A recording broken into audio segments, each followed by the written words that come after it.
রাহমাতুল লিল আলামিন একদিন সাহাবা আজমাইনদেরকে নিয়ে এরকম কথা বলতেছেন। কথা বলার পরে হুজুর আসলে আমি ছেড়ে দেব ইনশাআল্লাহ।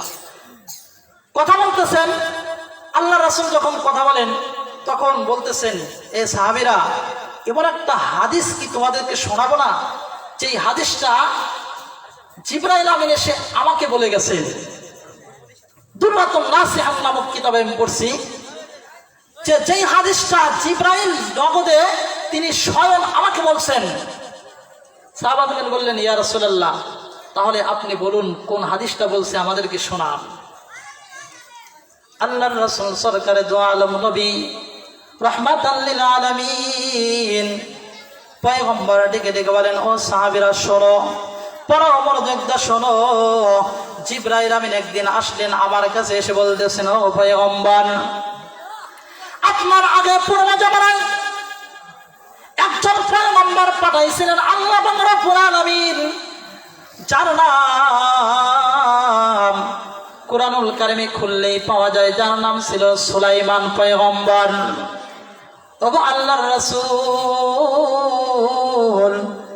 সুলাইমান আলাইহিস সালাতু ওয়াস সালামের জামানায় আল্লাহ পাক রব্বুল আলামিন একটা ঘটনা ঘটাইছেন। এই ঘটনাটা আপনাকে আমি শোনাতে চাই। জিবরাইল যখন এই কথা বললেন, আল্লাহ রাসূল বললেন, ও জিবরাইল, জলদি করে শোনাও আমার ভাই সুলাইমানের সাথে কি ঘটনা ঘটেছিল। আল্লাহ রাসূল যখন আদেশ দিলেন, জিবরাইল বর্ণনা করতে শুরু করে দিলেন। বলল, ও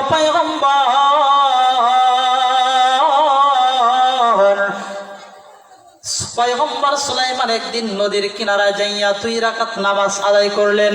কি করলেন? 2 রাকাত নামাজ আদায় করলেন। নামাজ পড়তে শেষ করেই যখন একটু তাকাইলেন, দেখে কিনারা দিয়ে একটা পিপিলিকা যায়।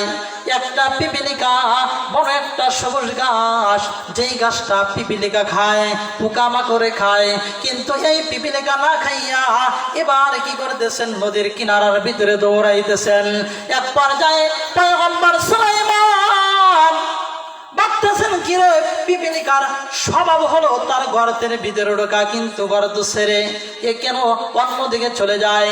পয়গম্বর সুলাইমানকে আল্লাহ পাক রব্বুল আলামিন এত বড় ক্ষমতা দিয়েছিলেন, সমস্ত মাখলুকাতের, সমস্ত পক্ষীকুলের, সমস্ত জীব জানোয়ারের ভাষা তিনি বুঝতেন।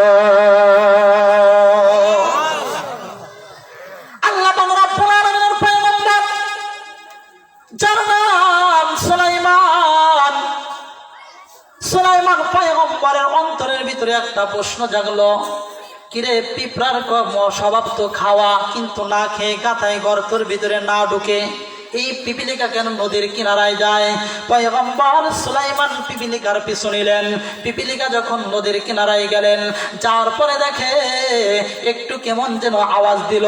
ওই আওয়াজ দেওয়ার সাথে সাথে পানির নিচ থেকে একটা ব্যাঙ লাফ দিয়ে বের হয়ে আসছে।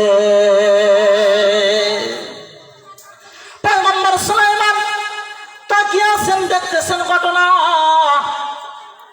পয়গম্বর সুলাইমান কিছুই বলে না। এক পর্যায়ে ব্যাঙটা হা করলো, পিপিলিকা ওই খাবার সহ ব্যাঙের মুখের ভিতরে ঢুকলো। পয়গম্বর ডাক দিয়ে বলেন, মালিক রে,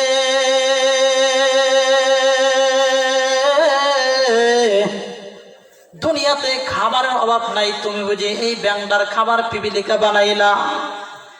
পয়গম্বর সুলাইমান তো জানে না, এই ধারণা করে বসে রইলেন। হঠাৎ করে একটু পরে দেখে ব্যাঙটা লাফ দিয়ে আবার পানি থেকে উঠছেন, উঠে কিনারায় হা করছেন। হা করার সাথে সাথে ওই পিপিলিকা এবার খাদ্য ছাড়া বের হয়ে আসছে। এবার পিপিলিকা যখন গর্তের ভিতরে ঢুকতে চায়, আল্লাহকে ডাক দিয়ে বলেন, পয়গম্বর সুলাইমান, ওগো আল্লাহ,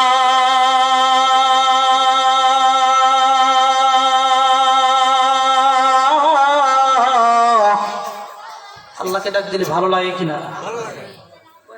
পয়গম্বর সুলাইমান বলেন, মালিক রে, আমার বড় ইচ্ছা হয় তুমি যদি এই মুহূর্তে পিঁপড়ার জবানটা খুলে দিতে, আমি পিঁপড়ার সাথে কথা বললাম। আল্লাহু আকবার। তুমি যদি পিঁপড়ার জবানটা খুলে দাও, তাহলে আমি এই পিঁপড়ার সাথে একটু কথা বলবো।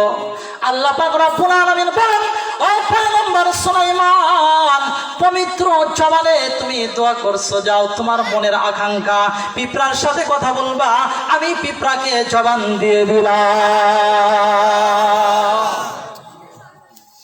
পয়গম্বর সুলাইমান এবার ডাকতে বলেন, পিঁপড়া রে, ও পিপিলিকা, তোর সাথে আমার একটু আলোচনা আছে, আলাপ আছে। পিঁপড়া দাঁড়িয়ে যায়, পয়গম্বর সুলাইমানকে সাথে সাথে সালাম দেয়, জোরে কোন মারহাবা। পিঁপড়ার জবানের কথা কোরআনের ভিতরে আসছে। আল্লাহ পাক রব্বুল আলামিন একটা সূরা নাযিল করেছেন, সূরাতুন নামল। কোন সূরা? সূরাতুন নামল। পিঁপড়ার নামে আল্লাহ পাক রব্বুল আলামিন একটা সূরা নাযিল করেছেন। আল্লাহু আকবার। এই পিঁপড়া পয়গম্বর সুলাইমান যখন ডাকছেন, ও পয়গম্বর সুলাইমান আপনি কি বলেন? পিঁপড়ার জবান খুলে যায়, সালামতেই বলেন, নবী গো, আপনি আমাকে কি জিজ্ঞেস করতেছেন? আপনি দ্রুত বলেন। কারণ হলো আমার খাবারের ব্যবস্থা করতে হয়, যেই ঘটনাটা আপনি স্বচক্ষে একটু আগেই দেখলেন। মারহাবা কর।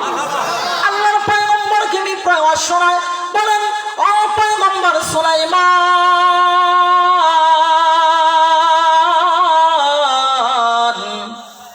জলদি করে কথা বলেন, আপনার সাথে কথা বাড়াইতে পারবো না, আমার খাবারের ব্যবস্থা করে দেওয়া হয়। বলে কেমন খাবার? পয়গম্বর সুলাইমান পিঁপড়াকে ডাকে, ও পিপিলিকা, একটু আগেই যে ঘটনা দেখলাম, এই ঘটনার বিস্তারিত তোমার কাছে জানতে চাই।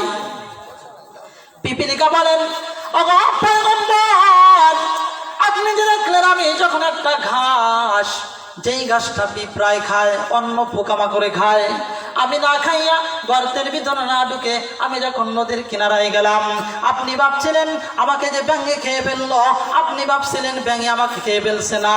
এই যে আপনি ব্যাঙ দেখছেন, এটা ব্যাঙ নয়, আল্লাহর সৃষ্টি ফেরেশতা। আল্লাহু আকবার বলেন। আহকামুল হাকিমিন রিজিকের ব্যবস্থা কেমনে করেন? একটি খবর মনোযোগ দিয়ে শোনেন। আল্লাহর পয়গম্বর সুলাইমান আলাইহিস সালাতু ওয়াস সালাম জিজ্ঞেস করেন, পিঁপড়ারে, আমি তো তাই ভাবছিলাম, কিন্তু একটু পরে তোমাকে কেন উখরাইয়া আবার ফেরত দিল, কিনারায় কেন দিল? পয়গম্বর বলেন, কেন তোমাকে আবার ফিরাইয়া দিল জানতে চাই।